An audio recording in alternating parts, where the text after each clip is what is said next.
Lomba Taman Penasar masing-masing kabupaten kota dipentaskan secara bergilir sesuai jadwal. Untuk Duta Kabupaten Bangli, pementasan diwakili Sekesanti Gita Darmoyadnya yang melibatkan 22 seniman, 15 orang penabuh, 3 orang penembang, 3 orang pengartos, serta 1 orang pengantar acara.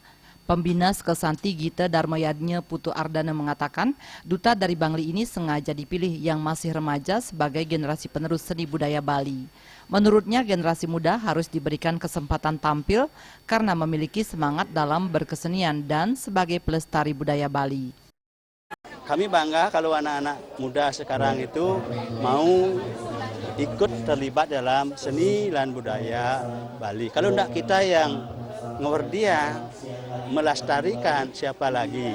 Nah, samping itu kami dari Sekesanti Darmoyadnya Banjarnegara sangat bangga karena anak-anak kami ada generasi di Sekesanti Darmoyadnya Banjarnegara adalah generasi yang akan datang. Tidak ya kami-kami saya yang sudah berumur itu nggak. Taman Penasar yang ditampilkan ini mengambil judul Dalem Banglingkang, sejarah pertemuan Raja Sang Prabu Jayapangus dengan Kang Cingwi yang merupakan putri saudagar Cina sehingga terjadi perpaduan kebudayaan Bali dan Cina di areal Pura Batur. Taman Penasar menampilkan 6 pupuh yakni pupuh dandang, sinom, sinom lawe, durme, pangkur, dan pupuh ginanti.